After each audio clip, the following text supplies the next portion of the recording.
femmes par rapport aux agressions ces derniers mois que nous avons vues au Sénégal, surtout commises sur les femmes. Être opprimée n'est pas notre métier. Le FRAPP exprime son inquiétude devant l'épidémie de violence faite aux femmes qui sévit au Sénégal. Le FRAPP dénonce et demande la sanction des auteurs de pareilles violences contre les femmes et exprime toute sa solidarité aux victimes et familles. Le FRAPP va s'engager dans la lutte contre l'oppression des femmes, lutte contre la phallocratie qui s'est affaiblie dans la dernière période. Pour le FRAPP, ces assassinats et viols ne sont que la partie visible du machisme dont sont victimes les femmes, mais elles sont aussi victimes d'extorsion de faveurs sexuelles, de harcèlement sexuel, de viol conjugal, de violence conjugale, de pédophilie et d'inceste cachés au nom du sutura, du masla dans nos maisons, dans nos lieux de travail, dans nos lieux d'éducation, dans nos organisations, partout, même dans la rue.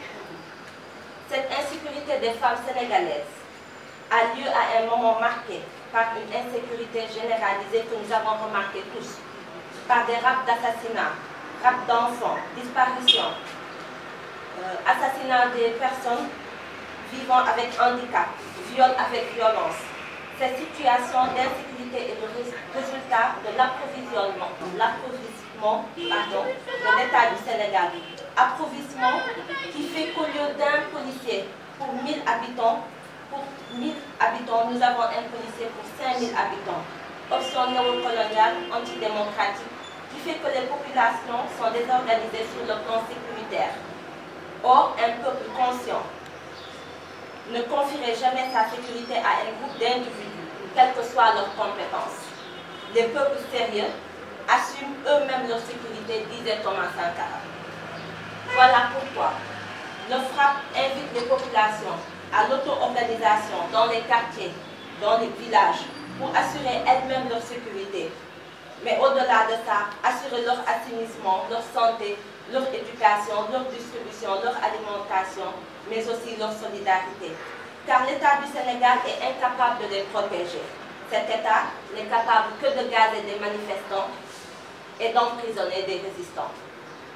Pour le FRAPP, il faut dénoncer ces assassinats, ces viols et les situer nécessairement dans un contexte d'oppression des femmes, plus large et diversifié, qui sont économiques mais aussi politiques. À côté de ces assassinats et viols et agressions physiques des femmes, il y a les autres oppressions dont sont victimes les femmes qui ont pour nom mort d'une grossesse ou des suites d'une grossesse de 4 femmes tous les jours, deuil de plus de 50 femmes tous les jours qui perdent leurs enfants de moins de 5 ans d'une diarrhée ou d'une infection respiratoire. Les femmes constituent 62%,